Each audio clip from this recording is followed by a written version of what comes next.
Have you ever noticed that there is a type of person who almost never posts their own photos on social platforms? They are not socially anxious, nor are they truly offline. They are active, polite, often liking and commenting, and frequently sharing snippets of life. Sometimes it is a book next to a coffee cup, sometimes an evening street, sometimes a cat's sleeping face, but never themselves. You might know someone like this, or perhaps you are that person. You do not mind being seen. It is just that every time it is your turn to smile at the camera, there is a slight hesitation. You are dressed decently. Your face looks fine. The lighting is not bad. But you look at the preview on the screen, frown slightly, and press delete. Never mind, you whisper. Sometimes a friend grabs their phone and points it at you, saying, "Come on, let me take one of you." You instinctively wave it away. "I do not photograph well." They laugh, you laugh too. Then you take the phone and become the photographer. You take great shots, always capturing others in their most natural moments. You even offer to help with photos, yet never let others take yours. You are not deliberately hiding. It is just that this not appearing has gradually become a habit. You start to feel that you always look off in photos. The self in the lens seems like someone else. Or worse, like the side of you that you least want to face. You may not say it out loud, but you know that the thought of "even if I take it, I would not post it" has taken roots deep inside. This face is not worth keeping. You do not really think that about yourself, but you have done it many times. You learn to photograph only landscapes, only others, only leaving behind their smiling faces. You hide yourself behind text, behind filters, behind the lens. And on your social platforms, it is as if you never truly existed. Just the person who posts images, writes words, likes things, not the person in the photos. If you resonate even a little, please know that this is not your fault. You are not strange, nor doing it on purpose.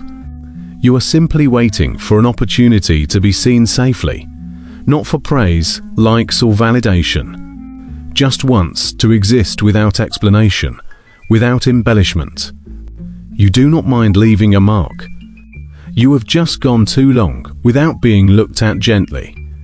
Not with eyes, not with a lens, but with that gaze free of judgment. You do not mind existing. You are just too used to blurring yourself. You are not absent. You are only waiting. They are present at every gathering. Not the most eye-catching one, but never missing. They bring wine, help order food, take group photos, smile quietly. They sit in the middle of the group, neither loud nor disruptive, yet always just avoiding the lens. In group photos, they stand at the very edge, either their body slightly turned away or looking down elsewhere. When the photo is posted, it is hard to notice their presence. Not because they are ignored, but because they always manage to be just not in the center. They are not afraid of the camera. They simply do not want to be frozen in any angle. It is not that they refuse to be recorded, but subconsciously resist leaving a trace. They take many photos. Food, scenery, cats, friends' backs, sunlight filtering through curtain gaps. Their photos are beautiful, clean, restrained.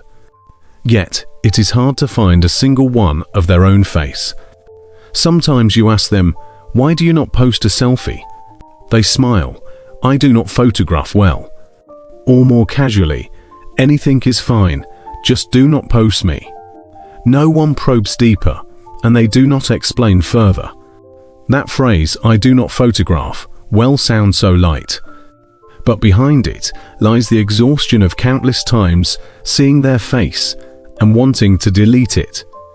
It is the tug of war every time they try to take a photo, yet cannot help grading themselves. They do not mind being seen.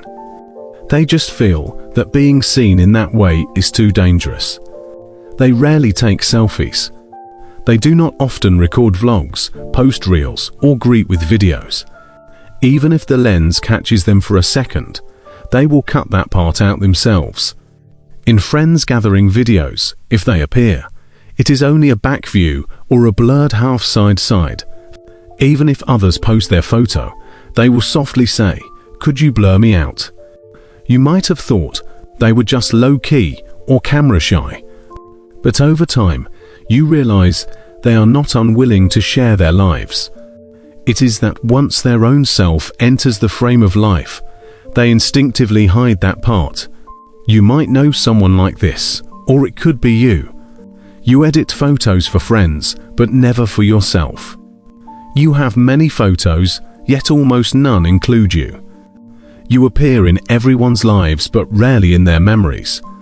You are the one who most often wishes others happy birthday in the group, yet few write a proper blessing for you. Not because you are unimportant, but because you are too quiet. You do not steal the spotlight, do not disturb, do not seek responses. You quietly document the world, yet never document yourself. It is not that you do not love yourself, but you are not entirely sure you are worth preserving. You hide yourself in scenery, in words, in filters. Gradually, even you almost forget that you are part of life too. Not just an observer, but the protagonist. Only this protagonist never appears on their own poster. You slowly begin to understand that this behavior of not posting photos is not just a habit. It is a subconscious reaction, a self-protection that the body has long learned. You once thought it was a personality issue, that you were low-key, not expressive, did not care about these things. But actually, sometimes you care too much. You care so deeply that you can only pretend not to care. Some people learn from childhood to exist carefully, not too loud, not too noticeable, not too self-loving, not too trusting of others. As children, the words they heard most were, "Do not be so narcissistic. Why do you look so weird in photos? Look at other kids, how good they look in pictures." Or it was another, quieter kind of hurt. They excitedly showed a photo to family, only to get a casual dismissal. What kind of expression is that? In that moment, they first realized, "Oh, so I am not that good looking." That was not the truth, but a sting. The sting did not vanish in that moment. It slowly sank into their bones. From then on, they learned to smile less forcefully in front of the camera, to self-deprecate before being judged. Beef, someone says, "Why do you not take photos of yourself?" They preempt, "I look weird in photos, forget it." It sounds casual, but it is a land-first self-defense. They preset possible criticism, using "I do not photograph well" to block all real hurt. This is not cowardice, it is a precocious emotional strategy, a coping mechanism. As long as I do not expose myself, I will not be rejected. As long as I do not leave photos, there will be no entry for attack. They are not afraid of the lens, they are afraid of the self in the lens. Afraid that seeing that face will stir up those old whispers of "you are not good looking enough, you are not worth liking." No one says those words anymore, but they have learned to repeat them daily in their hearts.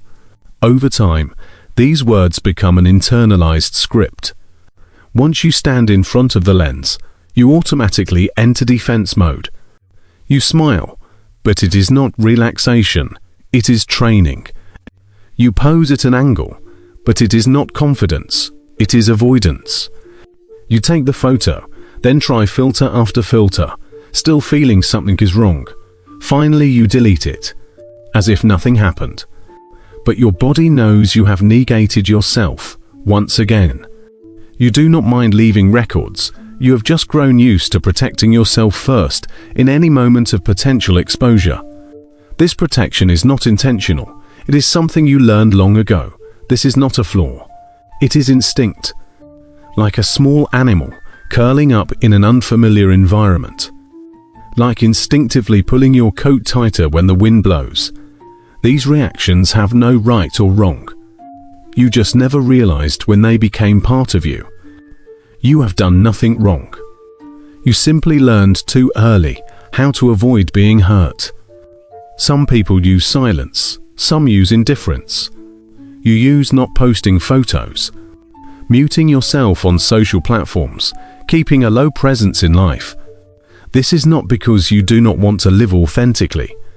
It is because you know reality does not only record, it can also wound.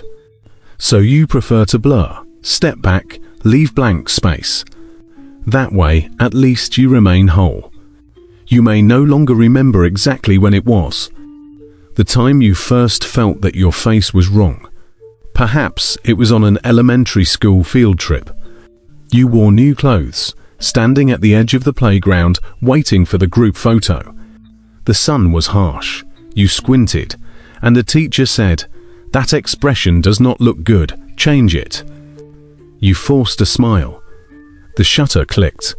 Yet in that moment, you began to doubt, is this smile also not good? When the photo was developed, you indeed looked unnatural in it. So you stopped vying to stand in the middle and grew used to the edges. Later, every time you took a photo, you would think, is this angle okay? Is this smile too stiff? Am I weird again? After shooting, you would immediately grab it to check, then silently delete the ones you felt should not exist. No one forced you to do this, but you learned to negate yourself first. You still remember the first time someone praised your photography, then added, "You take great shots, no wonder you never photograph yourself." You laughed, but that sentence hooked in your heart for years. You recall another scene. At a family gathering, someone handed you the phone. "Come on, family photo, we cannot miss you." You smiled, stood properly. But when it was taken, your uncle looked at the screen and said, "Why do you look so haggard?" The mood was not broken. Everyone still laughed and put away the phone.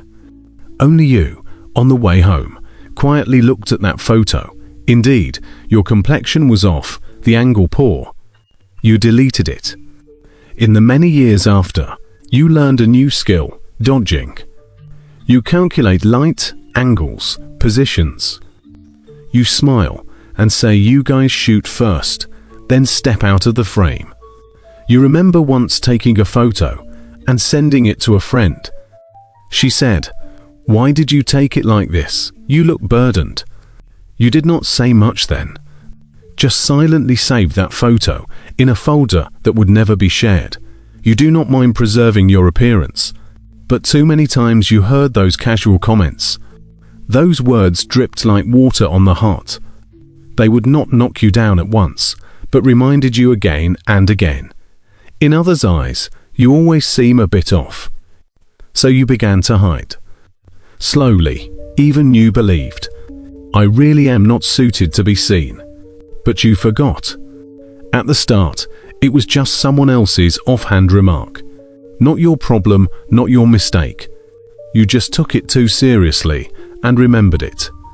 And every step back you took afterward was to avoid feeling that way again. You thought you were dodging photos. Actually, you were trying to avoid the reminder of, "I am not good enough." You are not afraid of taking pictures. You are just afraid of once again not being liked. The initial retreat was occasional. Later you discovered that retreating brought a strange sense of stability.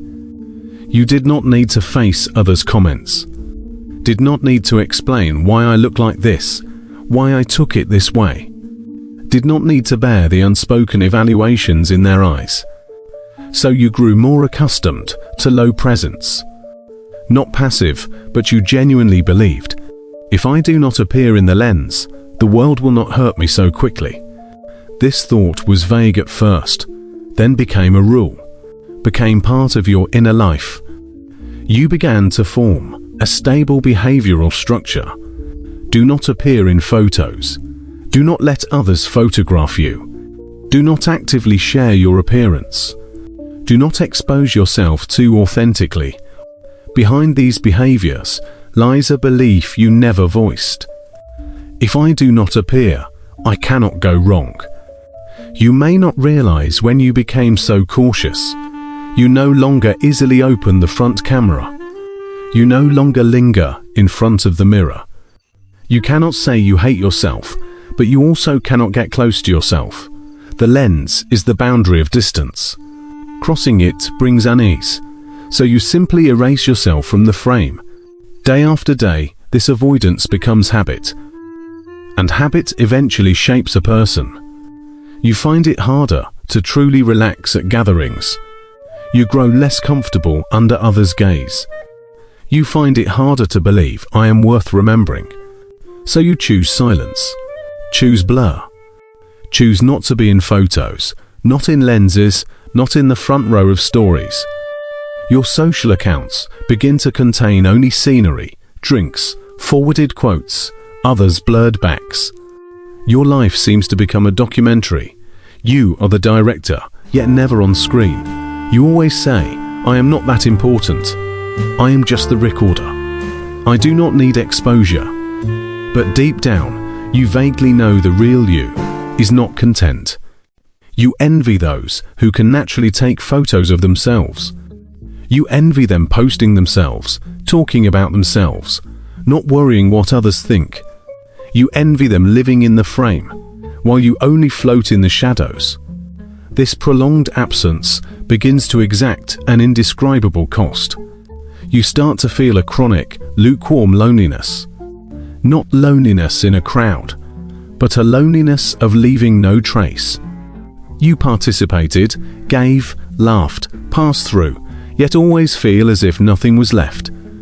You grow used to letting others be the protagonists, letting others speak, letting others be seen. Over time, you even begin to blur who I am. The you outside the lens seems increasingly indistinct. It is not that no one cares about you, but that you hid yourself first. You fear that once you show your face, people will say, so this is what you are really like. You fear that after seeing the real you, they will turn away. You fear you will no longer be liked, so you choose not to appear. Until one day you realize, even you are starting to forget the last time you fully looked at yourself. That is not just a photo issue. It is that you have gradually lost the right to be yourself. You begin to feel tired, not physically, but the hollow guilt from constant hiding. You live every day, yet never appear in the pictures of life. You want to ask, am I still here? Did I ever exist? And this is the deepest part of the cost. You have become a bystander in your own life.